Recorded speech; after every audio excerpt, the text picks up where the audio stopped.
ఆంధ్రప్రదేశ్ రాజకీయాలను 70ల నుంచి ఈ రోజు వరకు గమనిస్తున్న వాళ్ళు ఎవరైనా పెద్దవాళ్ళు మన వీడియో చూస్తుంటే కూడా మీరందరూ సైకలాజికల్ ఏం ఫీల్ అవుతుంటారో నాకు ఒక జస్ట్ ఐ కెన్ అజ్యూమ్. ఆశ్చర్యానికి గురవుతుంటారు, నిరాశకు గురవుతుంటారు. అసలు ఎప్పుడూ చూడని విషయాలను మనం చూస్తున్నాం కదా, అసలు ఏం జరుగుతుంది, రాజకీయాలైనా వీళ్ళు చేస్తున్నారు, ఇంకేమైనా గలీజ్ పనులు చేస్తున్నారా అంటూ ఒక నైరాశ్యానికి కూడా గురయ్యే అవకాశాలు ఉన్నాయి. అంత దారుణమైన స్టేజ్లో ఈరోజు ఆంధ్రప్రదేశ్ ఉంది.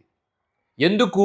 చంద్రబాబు నాయుడు అనే ఒక వ్యక్తి రాష్ట్ర రాజకీయాలను శాసించే క్రమంలో తనకు వ్యతిరేకంగా ఉన్న జగన్మోహన్ రెడ్డి అనే ఒక ప్రతిపక్షాన్ని చంపేస్తే చాలు కదా, ఇక నాకు అధికార పక్షానికి ఎదురే లేదు కదా అని ఆలోచించినట్టున్నారు చంద్రబాబు నాయుడు గారు.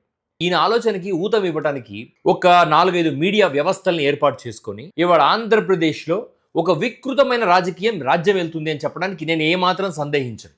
ఒక పార్టీ వాళ్ళు ఇంకో పార్టీ వాళ్ళని తిట్టడం చూసాము. తమిళనాడులో ఏకంగా జయలలిత గారి కొంగును లాగారు అసెంబ్లీలో. ఇది అంతకన్నా కీచక పర్వం ఉండదు అనుకున్న టైంలో లేదు మేము ఆంధ్రప్రదేశ్ అంతకన్నా నీచంగా మాట్లాడగలము అని చెప్తూ ఆడవాళ్లను రాజకీయాల్లోకి తీసుకొస్తూ పార్టీ కార్యకర్తలు యూట్యూబ్లో కూర్చొని, నాకు ఇంకా బాగా గుర్తుంది, టీడీపీకి సంబంధించిన ఒక పార్టీ కార్యకర్త వైఎస్ భారతిరెడ్డి గారి గురించి అత్యంత దారుణంగా మన పగవాళ్ళ ఇళ్లలో ఉండే ఆడవాళ్ళను కూడా మనం అంత నీచంగా మాట్లాడడం, వాళ్ళ పిల్లలను, వాళ్ళ పిల్లల పుట్టుకలను, వాళ్ళ భర్తను, వాళ్ళ కుటుంబ వ్యవస్థను అన్నిటినీ కించపరిచే విధంగా మాట్లాడుతూ ఒక వెకిలి నవ్వితే వాడిని అరెస్ట్ చేశాము, వాడి పైన మేము చట్టపరమైన చర్యలు తీసుకున్నాం. వెరీ సింపుల్ గా అధికార పార్టీ చేదులిపేసుకుంది. ఇంకొక మాట మాట్లాడకుండా ఏమనంటే వాడు జైల్లో ఉన్నాడు, వాడు అరెస్ట్ అయ్యాడు, వాడి మీద కేసు ఉంది, కోర్టులో తీసుకుంటున్నారు.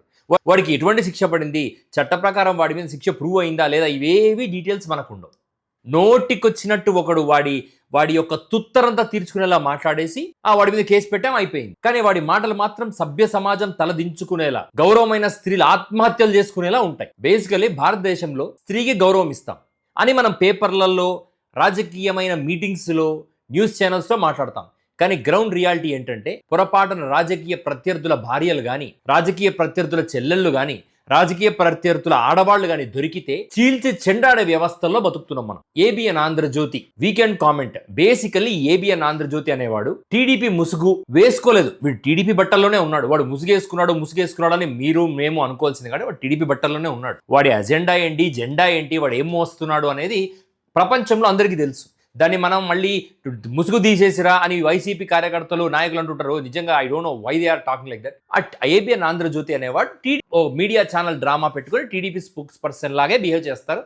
టీడీపీ స్పోక్స్ పర్సన్సే వాళ్ళు వైఎస్ జగన్మోహన్ రెడ్డి గారు ప్రతిపాదించిన మావిగన్ అని ఒక కాన్సెప్ట్ ని వ్యతిరేకించే క్రమంలో ఇప్పుడు నేను ఇక్కడ ఎక్కడ ఆశ్చర్యపోయానంటే, చంద్రబాబు నాయుడు గారు మావిగన్ అనే ఒక కాన్సెప్ట్ ని వ్యతిరేకిస్తే అర్థం ఉంది, జగన్మోహన్ రెడ్డి గారు అమరావతిని వ్యతిరేకిస్తే అర్థం ఉంది. ఎందుకంటే these are 2 political parties with 2 political ideologies. They can contradict each other. వాళ్ళ వర్షన్ ప్రజల్లోకి తీసుకెళ్తారు, ఆ ప్రజలు నిర్ణయం తీసుకుంటారు, తద్వారా రాజకీయంగా ఎలక్షన్స్ లో గెలవడం, ఓటవడం ఇవి జరుగుతూ ఉంటాయి.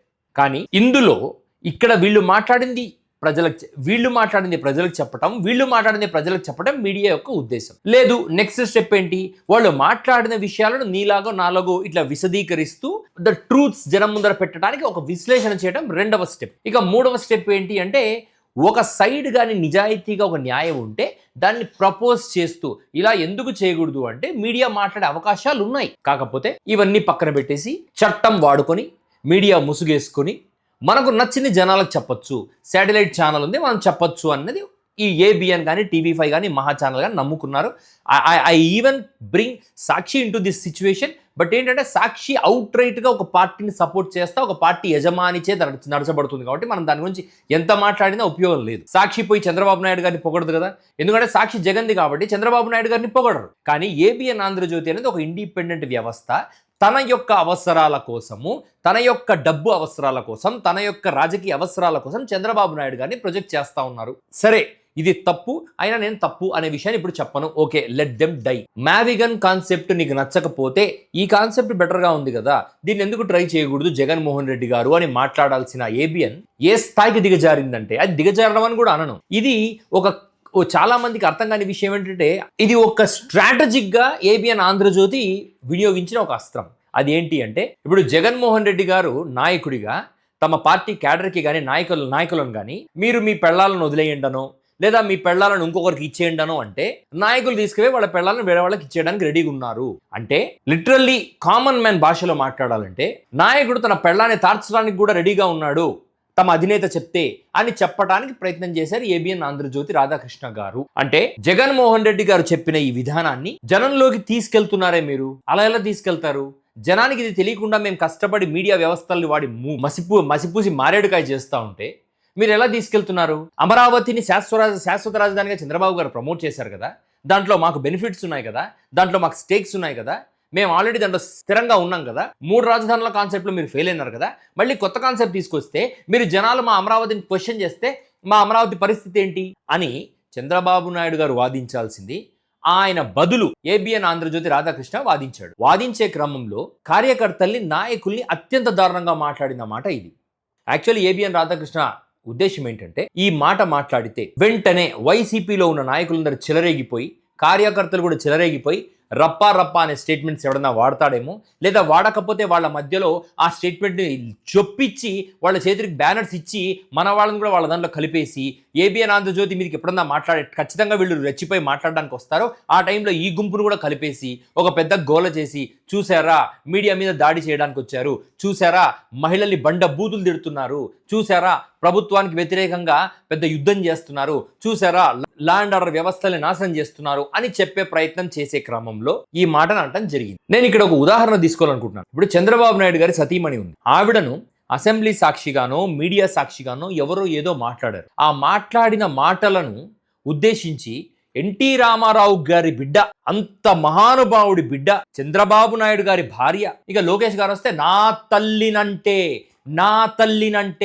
అంటూ మీ అమ్మగారిని అంటే సార్ మీరు చెలరేగిపోయి మీడియా మీదకి వచ్చి జగన్మోహన్ రెడ్డి గారిని ఓడగొడతా అంటూ తొడగొట్టి ఆ మాటలు మాట్లాడారు అని నమ్మిన వల్లభనేని వంశీ గారిని జైల్లో పెట్టి 3 నెలలు 4 నెలలు ముప్పు తిప్పలు పెట్టి 3 చెరువులు నీళ్ళు తప్పించారు కదా. క్షమాపణ చెప్పినప్పటికీ ఈరోజు వైఎస్ఆర్సీపీ పార్టీలో నాయకులు ఒక ఐడియాలజీ నమ్మి ట్రావెల్ చేస్తున్నారు. వాళ్ళ పిల్లలు వాళ్ళ తల్లిదండ్రులు రాజకీయం చేస్తుంటే వాళ్ళు స్కూల్స్కి పోవటమో వ్యాపారాలు చేసుకోవటమో చేస్తున్నారు. ఇవాళ వాళ్ళ భార్యల్ని ఆ పిల్లల తల్లుల్ని అందరినీ కలిపి ఒక ప్రాస్టిట్యూట్స్ లా చేసి చూపించిన ఏబిఎన్ రాధాకృష్ణను మీరు ఎన్నిసార్లు కొయ్యాలి నాలుకను పట్టి? ఒక 100-150 మంది నాయకుల భార్యల్ని, అంతమంది ఒక 200-300 మంది పిల్లల తల్లుల్ని మీడియా సాక్షిగా ఒక ఐడియాలజీ నమ్మిన నాయకుల పిల్లల్ని తల్లుల్ని ఒక మీడియా అధినేత మీరు మీ పెళ్లాలను తీసుకుపోయి ఇంకొకరి పక్కన పడుకోబెట్టండి లేదా ఇంకొకరికి ఇచ్చి పెళ్లిళ్ళు చేయండి అని మాట్లాడుతుంటే మీరు ఆ మీడియా పత్రిక యజమాని నాలుకను ఎన్ని 100 సార్లు కొయ్యాలి? అది మానేసి ఏబిఎన్ ఆంధ్రజ్యోతి రాధాకృష్ణని వెనకేసుకొస్తారండి లోకేష్ గారు. అసలు అటువంటి వాడిని ఖండించాల్సిన బాధ్యత లేదా మీ మీద? వాడు మాట్లాడాడు, వాడు పీ తినే కుక్క, మీకేమైంది? అటువంటి వాడిని వెనకేసుకు రాకూడదన్న విషయం మీకు తెలీదా? ఇప్పుడు చంద్రబాబు నాయుడు గారు, సార్ మీ వయస్సు 80 సంవత్సరాలు ఉంటుంది, మీకున్న అభిమానుల్లో నేను కూడా ఒకండి. సార్ మీరు నిజమైన ముఖ్యమంత్రి, మీరు నిజమైన మనిషి, మీరు నిజమైన గౌరవమైన మనిషి అని అనిపించుకోవాలనుకుంటే, అరే రాధాకృష్ణ నువ్వు రాజకీయాలు మాట్లాడుతున్నావు తప్పులేదు, నువ్వు మా తరఫున మాట్లాడుతున్నావు తప్పులేదు, ఇటువంటి మాటలు మాట్లాడితే ఆ అమ్మలలో ఆ భార్యల్లో ఎంతో మంది మహాతల్లులు ఉంటారు, మహాసాధ్వులు ఉంటారు, ఇళ్లల్లో భర్తలు తప్ప వేరే మొగోడి గురించి మాట్లాడడానికి కూడా ధైర్యం చేయని అమ్మలు ఉంటారు. వాళ్ళ ఉసురు మనకు తగిలితే ఈ పార్టీ అంతా మట్టి కొట్టుకొని పోతుంది కదరా, అటువంటి మాటలు మాట్లాడకూడదురా రాధాకృష్ణ, పనికిమాల బ్రోకర్ వెదవా అని మీరు చెప్పుతో కొట్టుంటే, వీడిని కొట్టుంటే అదే చెప్పుతో ఏ మీడియా సంస్థ ఆడవాళ్ళ గురించి తప్పుగా మాట్లాడుందా మీకు కొట్టే హక్కును ప్రజలు ఇచ్చుండేవాళ్ళు కదా.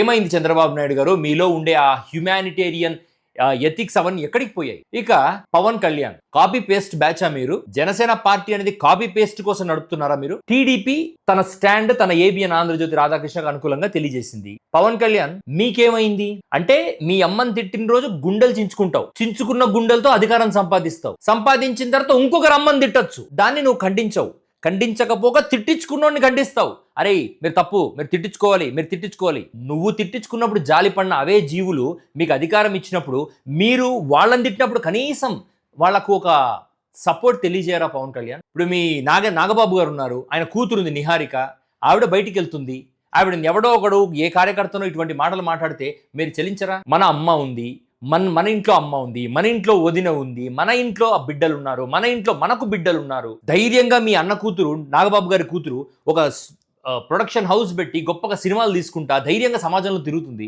ఇటువంటి మాటలు మాట్లాడితే ఎవడో ఒకడు జనసేన కార్యకర్తల తల్లుల్లో బళ్ళాలను అంటే ఆ ఆడవాళ్ళు బయటికి రాగలరా? సమాజంలో ఆ స్ట్రెస్ వాళ్ళ మీద ఉండదా? ఈ డ్రామా ఎంతకాలం సార్? పవన్ కళ్యాణ్ గారు, లోకేష్ గారు, చంద్రబాబు నాయుడు గారు, మీకు రియలైజ్ కారా? మీరు ఆ బ్రోకర్ గాడు మాట్లాడిన మాటలు మీరు చట్టపరంగా చర్యలు తీసుకోవద్దు.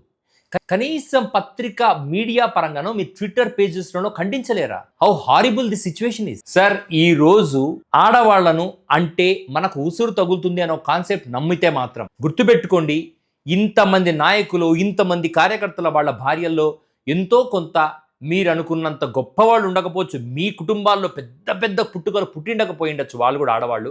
కానీ వాళ్ళల్లో కూడా ఉంటుంది, వాళ్ళ పరిధి మేరకు వాళ్ళు కూడా చక్కగా పెంచబడి ఉంటారు సార్. ఆడవాళ్ళు వాళ్ళ ఉసురు మన పార్టీకి తగిలినప్పుడు దాని పర్యవసానం ఓటమి కాదు సార్, శూన్యం. కాబట్టి మనం ఆడవాళ్ళని గౌరవించే వ్యక్తిత్వం ఉండుంటే ఈ నాయకులు ముగ్గురు ఆ ఏబిఎన్ రాధాకృష్ణ అనే ఒక పనికిమాల పుండాకోరు వెదవని చెప్పు తీసుకొని కొట్టుండేవాళ్ళు అంటూ వైసీపీ వాళ్ళు అంటాన్ని నేను విన్నా. కానీ ఏదేమైనా ఈరోజు చంద్రబాబు నాయుడు గారి జీవితంలో బ్లాక్ డే సార్. మీ భార్య అన్న రోజు కాదు సార్ బ్లాక్ డే, ఇంకొక 100 మంది మహిళలు అన్నప్పుడు మీరు నిలబడకపోవటం అది black. That is the biggest black day of your life.